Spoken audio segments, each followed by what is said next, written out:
Hi there everybody, it's Verity here from inkybutterfly.com. Thank you so much for joining me again today for another card making video. We're going a bit tropical today with our Feathered Fun stamp set. So it's decidedly chilly today in my craft space. Anyway, wanted to do something a bit different. And I was looking at my stamp shelves and what haven't I used for a little bit. So Feathered Fun is the image I have gone with today to create these lovely birds, and they're sort of having a bit of a cuddle there. So I figured I'd bring in the Everyday Archie set with this "Know That You Are Loved" sentiment, which I think is really cool. Nice and generic as well. It's your sons and daughters and everything else in between. And then there's these great Everyday Archies dies as well. So you see how mine have all fallen out all over the place, but they all nest together. Really cool set. So that's what we're using today. So the inspiration for the colours on this one was the magic of internet searching, and I wanted to do some parrots. So this is inspired by a scarlet macaw. Okay, and macaws come in other colours as well, so we're going to use different set of colours for our macaws on the card we're going to make today. Then the arch I've ink blended with granny apple green and garden green. Garden green I don't use a lot, and that's what the card base is, garden green. Okay, so I wanted that sort of tropical kind of canopy kind of colours in the background basically. Okay, just a couple of matte dots. All right, and just so that you know, the image, the outline image there has been heat embossed. So I stamped it in black ink and then stamped it again with Versamark and heat embossed over the top. Okay, so we've already done some of that ahead of time. For the sample, we're going to do a different colour set of birds though. Okay, so I've already stamped those, and I'm going to go with the, I didn't see what the name of it was, but the blue version basically. So the blue birds have like yellow face and bellies, and I'm using watercolour pencils today. So I'm just going to drop some of that in there, and it will blend out. And their bellies, okay, but their wings and the sort of their hood is blue. Okay, so I say it's inspired by, so you can obviously do these whatever colour you want. Now these pencils will sort of smooth out. He hasn't got much of his belly hanging, so he's gonna be mostly blue. Say he. Don't know which way around they are. Now my daughter has gotten into birds in a big way recently, so I don't know whether you can tell if macaws are girls or boys. I shall ask her later. So we'll just blend out this pencil now, and it will get a bit softer as you go outwards. So just using that motion just to sort of blend that out and carry it through.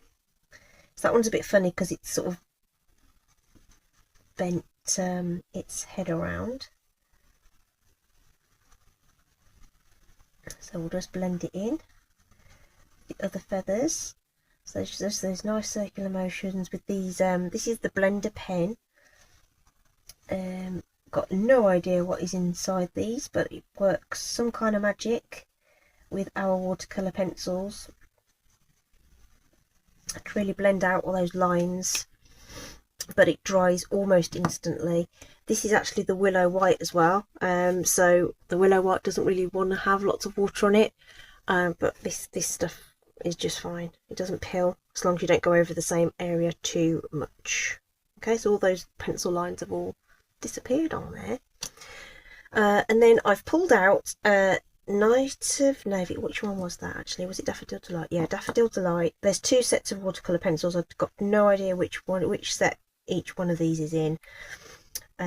This is actually the Night of Navy, so I'm going to drop some of this into places where there's sort of shadow.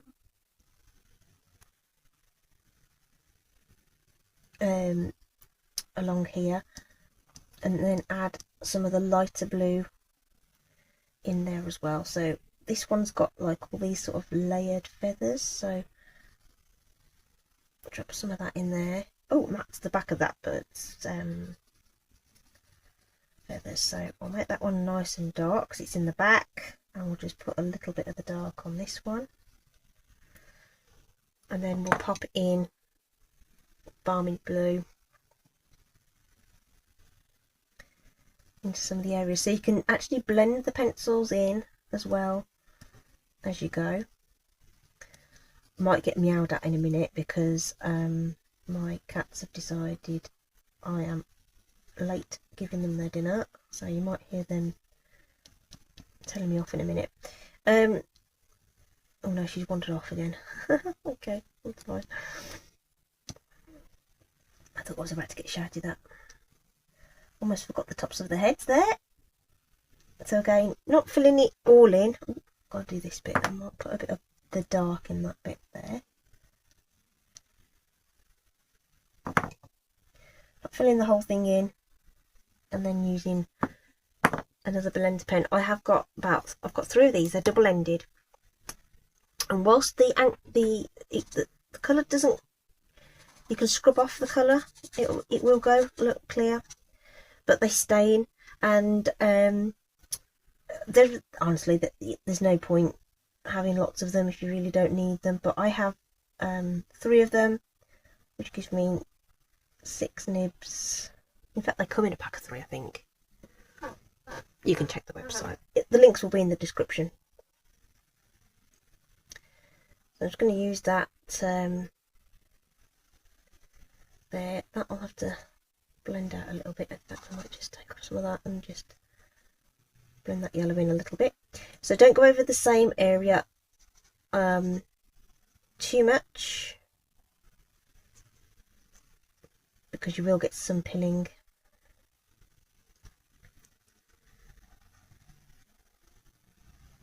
Those fibres getting damp and not wanting to play anymore. Okay, so just pulling that through. These long feathers are nice to colour because you can just sort of draw it through. Super cute.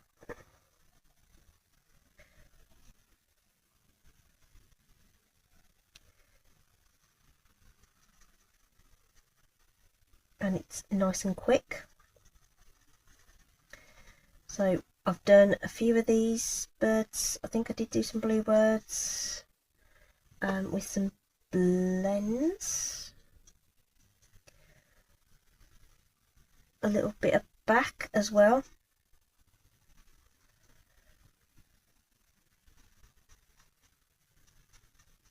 So you can obviously use the same colours almost. Put in an alcohol marker if you wish. I'm going to find this is quite a nice way to get colour down.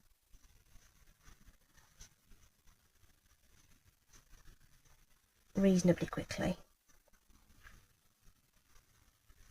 Shared a tip at the weekend about colouring. Was it the weekend? When was the first? That was Wednesday, wasn't it? The on the Stampin' Up UK video hub. Because you don't have to use everything. Now, I haven't done their leg, their little feet. Their little feet are kind of a these particular. Oh, that's green. Hang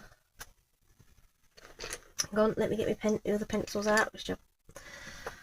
In this lovely pencil roll that my daughter sewed for me. So I'm going to bring in the grey though, rather than black.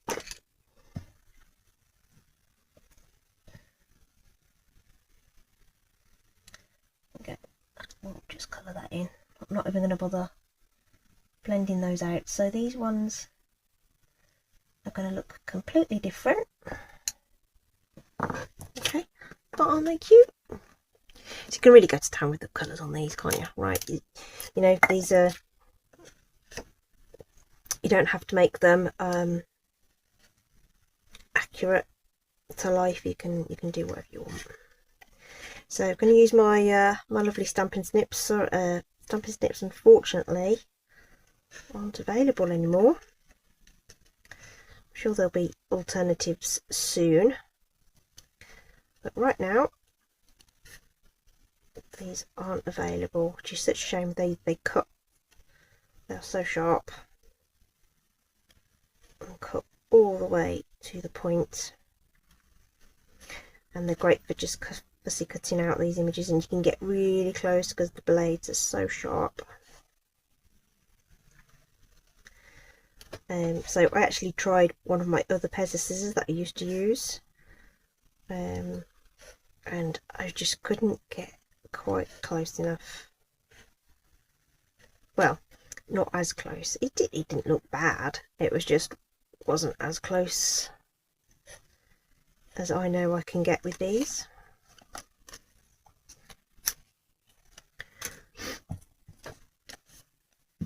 And then we just need to do these little tails. So it's these kinds of bits that I struggle with a little bit, in that, I don't know, I should have done this bit first. That might have been better. But the trick is definitely to move your paper and not your scissor blades, and just gently squeeze them together as you go around. There's this little dead space in the middle there, but I am not worrying about that at all. And this guy's going to go on our card with some dimensionals. So 4 is plenty. Okay, so there they are, ready to go. So sharp they need a little protector. Okay, so that's done. Like I said, I've already stamped and the background here. So I need some scrap paper. Oh, this will do. This is the one I was using anyway. So I keep using my scrap paper. What you would just be mindful though, that you can pick up colour off if you re-wet it. You can pick up colour again. So I've got like one here that's got like yellows all over it and stuff. So I do replace them eventually. I'm not I don't hold on to them forever. Okay, so I'm going to switch up the card base to Granny Apple Green. Now I used Granny Apple Green and the Garden Green on this one. So I'm thinking, just to sort of tone it again, I think I'm going to use Lemon Lime Twist and the Granny Apple Green, just to sort of give it a different look.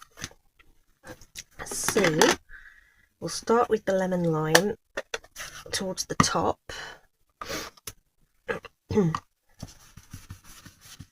Just going to take a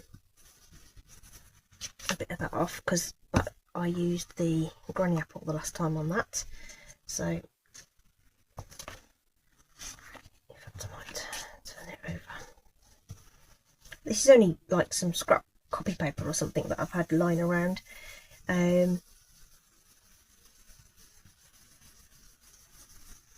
It doesn't matter what you use really.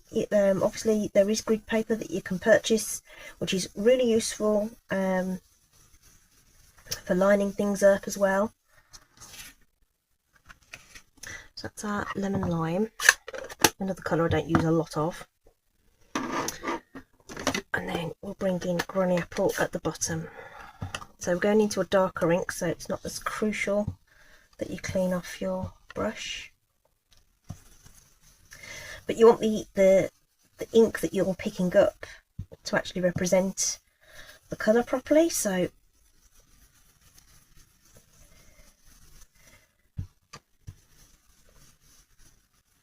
just want to be sure it's going to represent a colour as you want it to. I'm going to make it reasonably dark because it is quite close to the granny apple.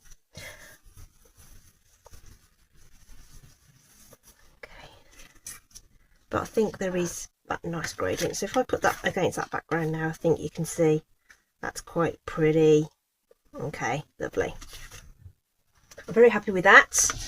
So we'll just pop away all of these, and we're going to do a cheat to give it just a teensy bit of dimension, right? So this is a smaller one of the arches, which I've actually cut from the sheets that you get in the back of your DSP and your yeah. So we're going to use that just to give this a bit of oomph, and it's literally just a couple of millimeters, right? But it's still not going to be flat. So I've just used the next one down just to do that, right? Which will just lift it off the card ever so slightly, just by a millimeter or so. Okay, call me crazy, you don't have to do it. Could just use dimensionals, but I just didn't want that amount of height on it. I just wanted something a little bit more subtle. So going in with some more of the, I think this arch is actually smaller than the one I've used on the sample card, but that's fine. Gives you another look. So just looking to get that reasonably straight, definitely down the sides. Up and down probably doesn't matter as much. Okay, isn't that cool? And then these guys, yeah, it is a smaller arch because their tails are just going to peek over the edge, which I don't actually mind. Isn't that cute? And they're going to really pop out. So just like the red popped on the darker card there, I think the blue is really going to pop from this blue, which is totally awesome. So I have got regular dimensionals on these ones. So just looking to get those in between there. Don't worry about the tail. I'm not really bothered where the tail ends. I just want to make sure that that's centered. That's probably going to look like a million years to you guys on the screen, but you know what, if you're going to do it, you want to get it right. There we go. Stick that tail down. Isn't that just super gorgeous? I think that's gorgeous. And it was these neutral matte dots that I've used, just as a little bit of an embellishment on here. And those of you who watch regularly, you'll know it's that nice little trio of embellishments that I like to add to just frame that arched sentiment a little bit. And that's it for today. Isn't that cool? I'll fiddle with that in a minute. I like to put them back in their little sleeves because I don't want them pinging everywhere. So there we go, our tropical macaws with the Feathered Fun stamp set. Okay, I think that's really, really cute. I really like how they've turned out. Okay, let me know which is your favourite. Links to everything are in the description. Hope you're having a great day. Stay safe, take care, and I'll see you again soon. Bye bye.